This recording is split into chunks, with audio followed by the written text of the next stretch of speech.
सहनाववतु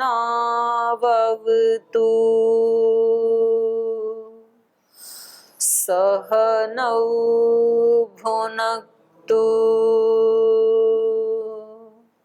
सह वीर्यं करवावहै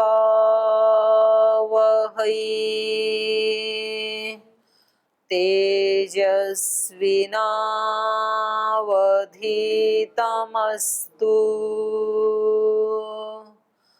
मा विद्विषावहै। ॐ व्रतानां व्रतपते व्रतं चरिष्यामि तच्छकेयं तन्मे राध्यताम् इदमहमनृतात् सत्यमुपैमि। ॐ शान्ति शान्ति शान्तिः।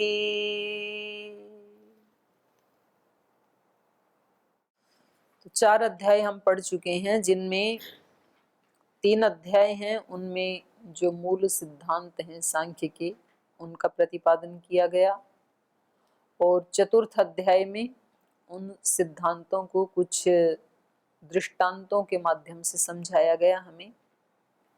और अब जो 5वां अध्याय है तो अब उसकी परीक्षा की जाएगी। जो इसके सिद्धांत हैं तो उनका परीक्षण इसमें होगा, जो प्रतिकूल उद्भावित किए जा सकते हैं। माने जो सांख्य के सिद्धांत हैं उन सिद्धांतों के प्रतिकूल कैसे वो सिद्धांत सही हैं नहीं हैं, तो ऐसे उनका, जैसे हम न्याय दर्शन में पढ़ते हैं ना पक्ष और प्रतिपक्ष को लेकर के, तो ऐसे ही यहाँ पर उन सिद्धांतों के प्रतिकूल सिद्धांत हैं उनको उद्भावित करके यहाँ परीक्षा की जाएगी। जैसे सांख्य का सिद्धांत है कि प्रकृति पुरुष के भेद का साक्षात्कार हो जाने से अपवर्ग की प्राप्ति होती है, मोक्ष की प्राप्ति होती है। इस विषय में पूर्व पक्षी आक्षेप करता है कि प्रकृति पुरुष भेद ज्ञान से मोक्ष हो जाता है, तो लौकिक वैदिक शुभ कर्मों का आचरण करने की क्या आवश्यकता है? बस केवल विवेक ही कर लो, ये प्रकृति है ये पुरुष है, तो बाकी ये पूजा पाठ यज्ञ हवन ये सब करने की क्या आवश्यकता है? ये पूर्व पक्षी का आक्षेप है। तो इसका उत्तर देते हुए सूत्रकार कह रहे हैं, सूत्र बोल लीजिए, मंगलाचरणम शिष्टाचारात् फल दर्शनात् श्रुतितश्चेति। कह रहे मंगलाचरण तो या शुभ कर्मों का आचरण, मंगलाचरण मतलब शुभ कर्मों का आचरण। आज वैसे भी मंगलवार है, तो मंगलवार से मंगल कार्य का प्रारंभ किया आज हमने कक्षा का। तो कह रहे हैं शुभ कर्मों का आचरण या मंगल आचरण ये क्या है? शिष्टाचारात्, शिष्ट जनों का आचरण है। ये हमारे से पहले जो शिष्ट लोग हैं वो इस तरह से कर्म करते रहे हैं, तो उनका आचरण करते हुए हमें ये कर्म करने चाहिए, तो हमारा कर्तव्य है ना।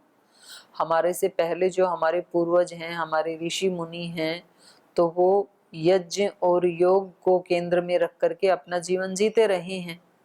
तो ये हमें किसी मोक्ष की प्राप्ति के लिए ऐसा योगमय यज्ञमय जीवन नहीं जी रहे हैं हम, बल्कि शिष्टाचार है ये जीना ही है ना किसी तरीके से। तो हम अशिष्ट तरीके से क्यों जिए, शिष्ट तरीके से जिए, तो ये हमारा कर्तव्य बनता है। तो मंगलाचरण शिष्टाचारात् और फल दर्शनात्, और शिष्टाचार का फल भी देखा जाता है। लोक में शिष्ट आचरण करते हैं उनको शुभ फल की प्राप्ति होती है, और जो अशिष्ट आचरण करते हैं उनको दुख की प्राप्ति होती है। तो ये फल का दर्शन करके भी, फल दर्शनात् श्रुतितश्च, श्रुति से भी, जो शब्द प्रमाण है वो भी ये कहता है हमें, वेद दर्शन उपनिषद गीता रामायण जो हमारे पास शब्द प्रमाण है उससे भी ये पता चलता है कि ये काम करना चाहिए, ये नहीं करना चाहिए, सत्य बोलना चाहिए, असत्य नहीं बोलना चाहिए। तो हम अच्छे कर्म क्यों करते हैं, पुण्य कर्म क्यों करते हैं, शिष्ट कर्म क्यों करते हैं हम? एक तो हमारे पूर्वजों ने ऐसे किया इसलिए करते हैं, तो शिष्टाचारात हमें अपने पूर्वजों का अनुयायी होना चाहिए। दूसरा, उसका अच्छा फल देखा जाता है। तीसरा, शब्द प्रमाण भी यही कहता है, ऐसे जियो ऐसे मत जियो। तो ये 3 हेतु दिए इन्होंने। तो ये कह रहे हैं सूत्र में मंगल शब्द जो है वो समस्त लौकिक वैदिक शुभ कर्मों का वाचक है। मंगलाचरण का मतलब क्या है? जो भी लोक में शुभ कर्म कहे जाते हैं और जो वेद में शास्त्र में शुभ कर्म कहे जाते हैं वो सब क्यों करने चाहिए? शिष्टाचारात। तो इन कर्मों के अनुष्ठान से ये तो सच है कि बिना विवेक के मोक्ष की प्राप्ति तो नहीं होगी। कितना भी व्यक्ति यज्ञ कर ले, कितना भी गायत्री का जप कर ले, कितना भी दान पुण्य कर ले, कितना भी कोरोना पेशेंट्स की सेवा कर ले, मोक्ष नहीं होगा उससे। लेकिन शुभ कर्मों का फल स्वर्ग है, सुख है, उसको अच्छा लगता है, उसके मन की तृप्ति होती है, तो ऐसा फल देखा जाता है। तो भी यद्यपि उससे मोक्ष की प्राप्ति तो नहीं होगी, लेकिन मोक्ष से पहले भी तो कुछ है। मोक्ष से पहले भी तो जीना सीखना चाहिए ना व्यक्ति को। जैसे आप लोग भी कई बार अतिवाद में ऐसे ही प्रश्न पूछते हैं कि जी मोक्ष का उपाय बता दो, हम तो मुक्त होने के लिए आए हैं, हम यहाँ पर, हम यहाँ कोई रोटी बनाने के लिए थोड़ी आए, यहाँ हम सफाई करने के लिए थोड़ी आए, यहाँ हम गाय की सेवा करने के लिए थोड़ी आए, या यहाँ हम कोरोना पेशेंट की सेवा करने थोड़ी आए, हम तो मोक्ष पाने आए हैं। तो भाई मोक्ष से पहले भी तो जीना सीख लो, उससे पहले भी तो होता है ना कुछ। तो इसलिए ये करने चाहिए, ये कह रहे हैं। शुभ कर्मों का अनुष्ठान अंतःकरण की शुद्धि के द्वारा जिज्ञासु अधिकारी को विवेक ज्ञान की स्थिति तक पहुंचाता है। व्यक्ति शुभ कर्म करेगा, शिष्ट आचरण करेगा तो उसका मन स्थिर रहेगा, शांत रहेगा, प्रसन्न रहेगा, समता में रहेगा, डिप्रेशन में नहीं जाएगा, तनाव में नहीं जाएगा, परेशानी में नहीं रहेगा। तो मोक्ष को या विवेक ज्ञान को प्राप्त करने के लिए भी तो ऐसे एकाग्र मन की आवश्यकता होती है ना। तो इनडायरेक्ट रूप से ये मोक्ष में भी हेल्प करेंगे ये कर्म, और डायरेक्ट रूप से मोक्ष से पहले जो जीवन जीना है, लौकिक जीवन, उसको सुख शांति पूर्वक जीने में सहायता करेंगे। इसलिए ये करने चाहिए, शुभ कर्म करने चाहिए। नहीं तो कुछ लोग इसी में जी हमें तो केवल मोक्ष चाहिए, हमें दुनियादारी से कुछ नहीं लेना देना, हम शुभ कर्म नहीं करेंगे। तो शुभ कर्म भी हमें इनडायरेक्ट रूप से उधर ही ले जाने में प्रेरणा देते हैं।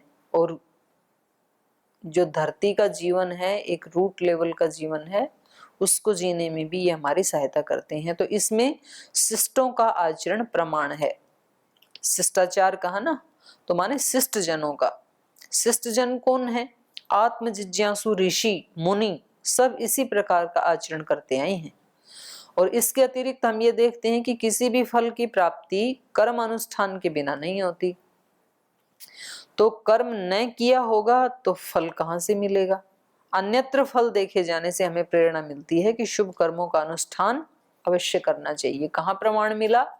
कुर्वन्न वेह कर्माणि जिजीविषेत् शतम् समा। काम करते हुए ही व्यक्ति को 100 वर्ष जीने का अधिकार है। और कहाँ मिला? देवो वह सविता प्रार्पयतु श्रेष्ठतमाय कर्मण आप्यायध्वमग्न्य इंद्राय भागम प्रजावती रनमीव अयक्ष्मा मावहस्तेन ईशत। हमारे ऊपर चोर डाकू लुटेरे शासन ना करें, तो वो तभी नहीं करेंगे जब हम श्रेष्ठतम कर्म करेंगे। तो ये भी प्रमाण मिलता है। तो ऐसे ऐत्रेय ब्राह्मण में इन्होंने दिया नाना श्रांताय। तो ये श्रुति के भी हमें जो प्रमाण हैं ये कर्म अनुष्ठान के लिए ही प्रेरित करते हैं। और सूत्र में जो इति आया, श्रुति तश्च इति, तो तो इति इस बात का संकेत करता है कि शुभ कर्मों का अनुष्ठान की प्रेरणा के लिए उन हेतुओं से अतिरिक्त अन्य हेतु की अपेक्षा नहीं है। इति मतलब ये इतने सारे जो प्रमाण कह रहे हैं तो ये पर्याप्त हैं हमें शुभ कर्म करवाने के लिए। किसी कार्य या ग्रंथ आदि की रचना के प्रारंभ में किए जाने वाले मंगलाचरण का विवेचन करना भी इस सूत्र का लक्ष्य है। मतलब काम कोई भी हो, चाहे कोई किसी ग्रंथ की रचना कर रहा है, खेती कर रहा है, रसोई बना रहा है, यहाँ तक कि मैंने देखा जैसे वहाँ योग ग्राम में जो अपने थेरेपिस्ट है उनको सिखा रखा है कि भाई आप किसी भी रोगी की जैसे मालिश करते हो ना, तो मालिश करने से पहले वो उस रोगी के पैर को ऐसे छूते हैं। जैसे दो थेरेपिस्ट मालिश के लिए खड़े होते हैं दो साइड में, तो जो रोगी है उसके पैर को पहले ऐसे छूते हैं वो, भाई हमारे लिए ये काम क्या है, भागवत कर्म ही है। किसानों को हमने देखा जब वो अपने खेत में जाते हैं हल लेकर के तो पहले हल को ऐसे करते हैं, वे हमारे लिए भागवत कर्म।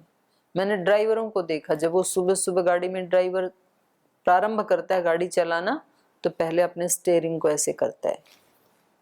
तो किसी भी काम को करने से पहले हमें क्या करना चाहिए, भगवान का स्मरण करना, वो ही मंगलाचरण है। मंगलाचरण पूर्वक सुबह सुबह उठते ही सबसे पहले जो श्रद्धेय स्वामी जी महाराज बताते हैं, धरती माता को प्रणाम करके, गुरुजनों को, माता पिता को, सबको प्रणाम करके दिन की शुरुआत, ये क्या हो गया, मंगलाचरण। तो मंगलाचरण शब्द जो है लोक में वो किसी ग्रंथ को जब लिखते हैं तो उसके प्रारंभ में जो स्तुति आदि की जाती है उस रूप में ये रूढ़ हो रखा है। तो मंगलाचरण का हम अर्थ केवल उतना ही समझते हैं, तो कह रहे उतना ही नहीं है, वो भी है, उसके अतिरिक्त कोई भी काम करते हैं तो उससे पहले भगवान का स्मरण करना ये शिष्ट जनों का आचरण है, इसलिए इसको करना ही चाहिए। और ये मोक्ष की प्राप्ति में कोई बाधक नहीं है बल्कि साधक ही है। तो ये अन्य ग्रंथों का भी बता रहे हैं, नव्य नैयायिक आदि जो हैं। आर्य समाज में ये भावना अति प्राचीन है। इस प्रकार का आचरण सदा से आर्यों में पाया जाता है, जहां तहां उसका उल्लेख भी मिलता है। न्याय की जो शैली है नवीन या नव्य न्याय के नाम से कही जाती है, उसका प्रारंभ विक्रम की 7वीं शताब्दी के लगभग हुआ। उससे पूर्व के जो साहित्य हैं उसमें इस प्रकार का मंगलाचरण संबंधी विवेचन प्राप्त होता है। तो ये शास्त्रों का इसमें दे रहे हैं। आगे कह रहे हैं किसी कार्य या ग्रंथ आदि की रचना के प्रारंभ में मंगल के आचरण और ग्रंथ में उसके निबंधन की उपयोगिता को स्पष्ट करने के लिए कपिल ने 3 हेतु बताई। शिष्टाचारात्, शिष्ट पुरुषों का आचरण इस बात के लिए सुंदर उदाहरण है कि कार्य के प्रारंभ में व्यक्ति को मंगलाचरण अवश्य करना चाहिए। जैसे महाभारत, सूत्र ग्रंथ, उपनिषद आदि में इस प्रवृत्ति को प्रत्यक्ष रूप में हम आज भी देख सकते हैं। तो ऋषि मुनि अपने, क्योंकि उनका काम क्या था, ग्रंथ रचना आदि करना ऋषि मुनियों का, तो ग्रंथ रचना करने से पहले वो क्या करते थे, मंगलाचरण। तो अपने पूर्वजों का अनुसरण करते हुए हमारा ये कर्तव्य बनता है। तो कर्तव्य भाव से करना चाहिए, न कि हमें भगवान मिल जाएगा उससे, मंगलाचरण से। दूसरा है फल दर्शनात्, शुभ कार्य करने से शुभ फल की प्राप्ति होती है, यह एक साधारण नियम है।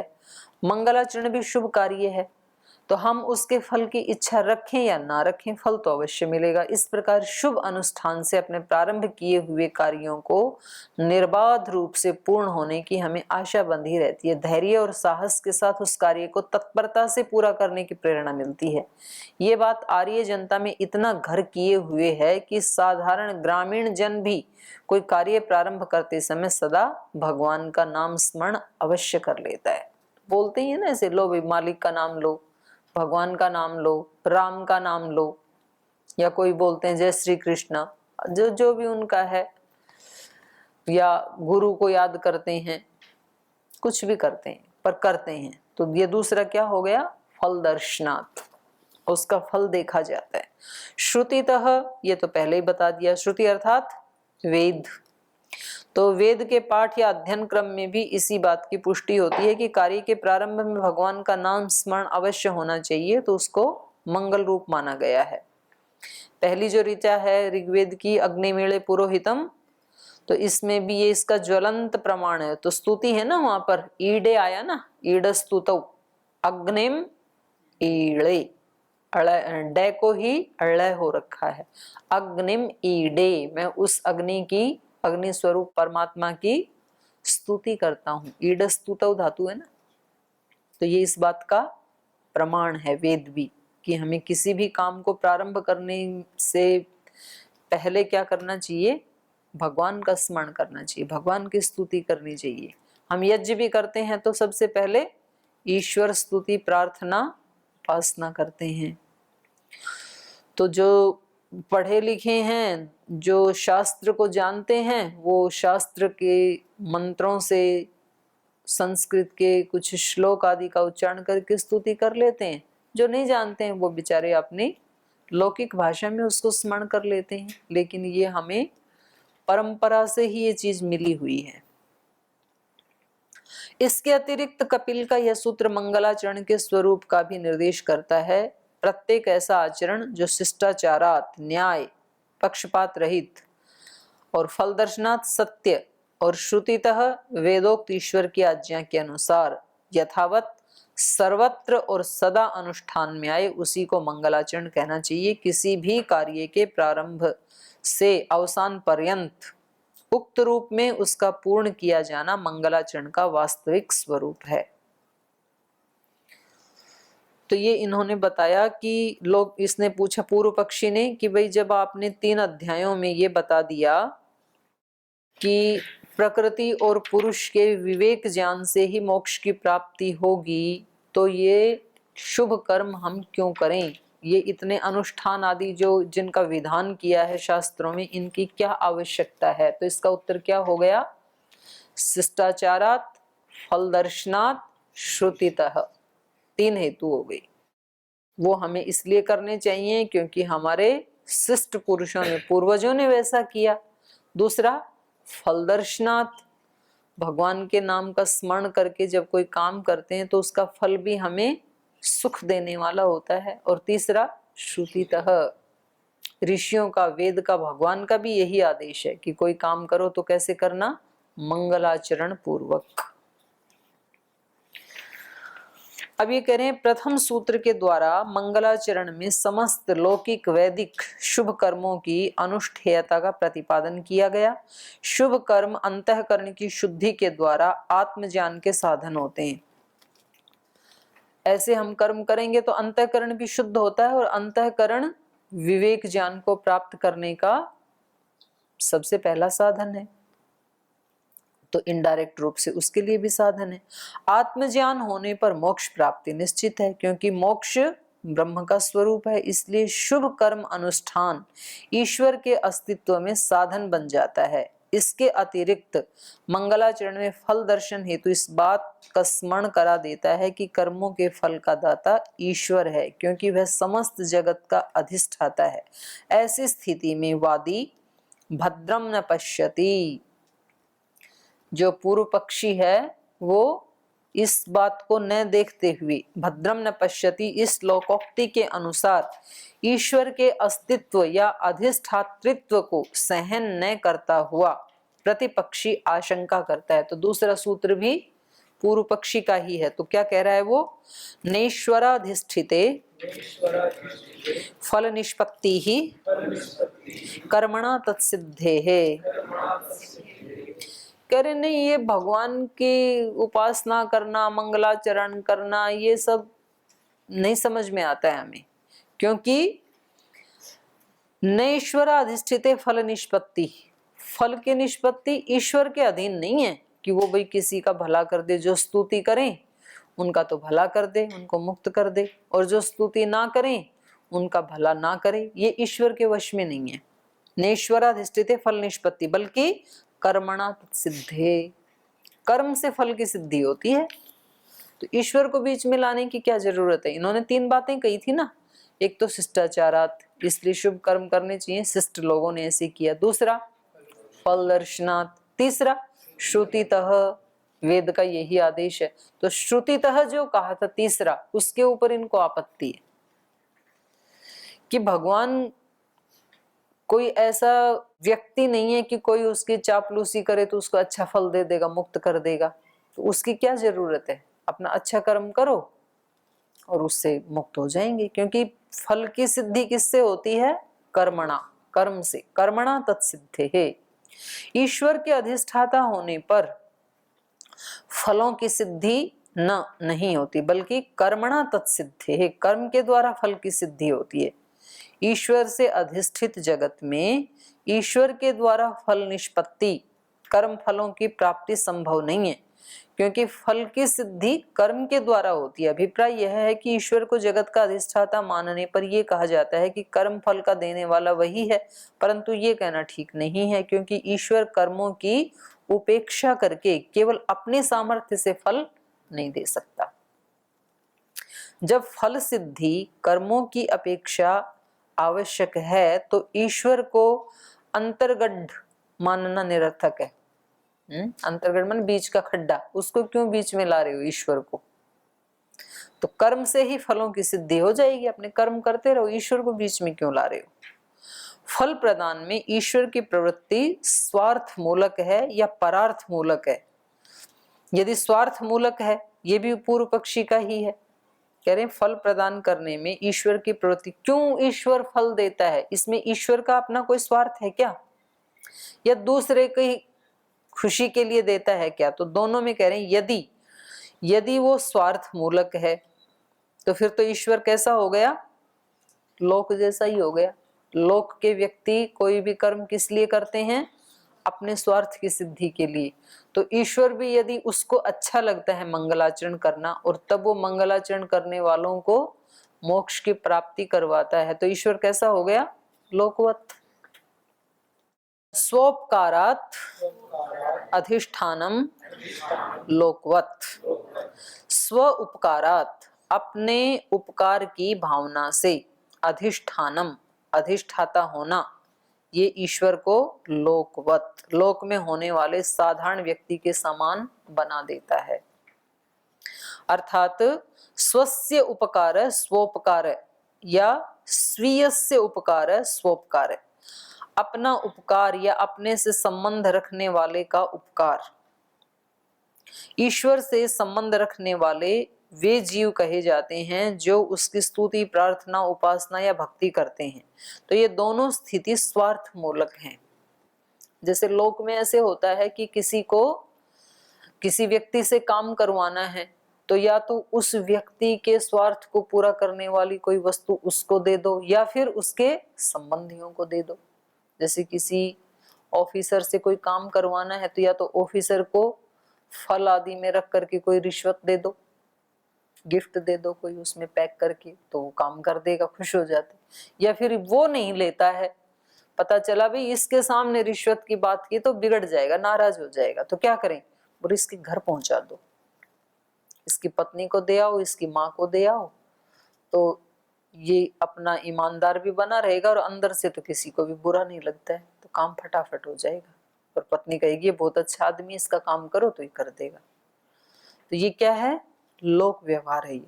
ऐसा ही यदि ईश्वर भी करता है तो ईश्वर ऐसे लौकिक व्यक्ति से ज्यादा कुछ नहीं है। फिर तो भाई जो हमारा स्वार्थ पूरा करता है उसका काम करते हैं हम लौकिक व्यक्ति। ईश्वर भी यदि ऐसा ही करता है कि जो उसका मंगलाचरण करे, उसकी स्तुति, प्रार्थना, उपासना करे, उसको तो वो मुक्त कर दे, बाकी को ना करे, तो ईश्वर कैसा हो गया? लौकिक व्यक्ति जैसे हो गया। ईश्वर से संबंध रखने वाले वे जीव कहे जा सकते हैं जो उसकी स्तुति, प्रार्थना, उपासना, भक्ति करते हैं। ये दोनों स्थिति स्वार्थ मूलक हैं। यदि ईश्वर के अधिष्ठातृत्व का यही स्वरूप है तो वो ईश्वर रागी समझा जाएगा। रागी मतलब राग वाला। रागी एक अनाज भी आता है, रागी मुद्दे बनते हैं जिससे, तो यहाँ रागी का मतलब राग वाला माना जाएगा, क्योंकि उसकी प्रवृत्ति अपने और अपने आत्मियों के उपकार करने की हो गई। राग के साथ उसमें द्वेष के अस्तित्व, और जहां राग है वहां पर द्वेष भी मानना पड़ेगा। अगर अपने स्तुति वालों में उसका राग है तो स्तुति न करने वालों में फिर द्वेष भी जरूर होगा। तो कोई भी स्वार्थ भावना से प्रवृत्त हुआ व्यक्ति राग द्वेष के प्रभाव से अछूता नहीं रह सकता। तो इस स्थिति में ईश्वर को पूर्ण आप्त काम या आनंद घन आदि बताना असंगत हो जाएगा फिर, क्योंकि जिसके अंदर राग द्वेष है वो व्यक्ति आत्म काम तो नहीं हो सकता, आनंद घन तो नहीं हो सकता है। तो ईश्वर भी कैसा हो जाएगा? आनंद से रहित, राग द्वेष वाला। तो ये दोष आएगा, ये पूर्व पक्षी कह रहा है। और वह लोक में देखे जाने वाले व्यक्ति के समान एक साधारण व्यवहारी पुरुष होगा, ये दोष आएगा। और यदि ईश्वर की फलदान प्रवृत्ति में दूसरा कारण माना जाए और कहा जाए कि वो परार्थ की भावना से, बोले नहीं, ईश्वर का तो कोई स्वार्थ नहीं होता है, वो तो दूसरों को खुश करने के लिए, आनंद देने के लिए, परार्थ की भावना से ही वो तो फल देता है। यदि ऐसा ईश्वर को माने तब तो लौकिकेश्वर वद इतर्था, तो फिर तो वो लोक में जो राजा होता है उसके समान ही हो जाएगा। क्योंकि लौकिक राजा भी क्या करता है? अपने राजापन को दिखाने के लिए, वो सबके उपकार के लिए काम करता है। तो ऐसा ही फिर ये भी वैसा ही हो गया। और दूसरा, इसमें इन्होंने नहीं कहा, जो हमारे मन में आ रहा है, मानो वो सबके उपकार की भावना से ही यदि कर्म करता है तो फिर तो स्तुति करने की जरूरत ही नहीं, क्योंकि वो स्तुति करने वालों का भी उपकार करेगा और स्तुति न करने वालों का भी करेगा। तो हम क्यों टेंशन लें स्तुति करने की? वो तो सबका करेगा, उसका काम ही यही है कि परार्थ मूलक। स्वार्थ भावना से प्रवृत्त न मानने पर, अर्थात परार्थ भावना से ईश्वर की फलदान प्रवृत्ति मानने की अवस्था में वह लौकिक ईश्वर राजा महाराजा आदि के समान समझा जाएगा। लोक में ऐसे देखा जाता है कि पर उपकार की भावना से प्रवृत्त हुए व्यक्तियों में कुछ न कुछ अपने उपकार की भावना भी अंतर्निहित रहती है। आत्मनस्तु कामाय सर्वम प्रियम भवति। तो ये बृहदारण्यक में आया था ना, याज्ञवल्क्य जी मैत्रेयी को उपदेश देते हुए बता रहे थे ना कि सब कुछ किस लिए प्रिय होता है? आत्मनस्तु कामाय सर्वम प्रियम भवति। अपनी ही कामना के लिए, अपनी ही तृप्ति के लिए व्यक्ति को सब कुछ प्रिय होता है। तो हम परोपकार भी क्यों करते हैं? क्योंकि हमें अच्छा लगता है। सेवा भी क्यों करते हैं? अपने सुख के लिए, हमें अच्छा लगता है इसलिए करते हैं। आत्मनस्तु कामाय सर्वम प्रियम भवति। यदि ईश्वर की ऐसी स्थिति मानी जाए तो अन्य सब प्रकार की भावनाओं का उसमें अस्तित्व ऐसे ही मानना पड़ेगा जैसे एक लौकिक ईश्वर या शक्तिशाली व्यक्ति राजा आदि में रहता है। तब ईश्वर एक असाधारण मानव के समान होगा। असाधारण माने राजा महाराजा तो असाधारण ही होते हैं, तो उनके जैसा होगा, जिनमें राग द्वेष ईर्ष्या घृणा काम क्रोध मोह आदि सब भावनाओं का अस्तित्व पाया जाता है, लेकिन वो सामान्य लोगों से थोड़े ऊंचे होते हैं, तो सबका उपकार करते हैं। तो ऐसा ईश्वर हो जाएगा।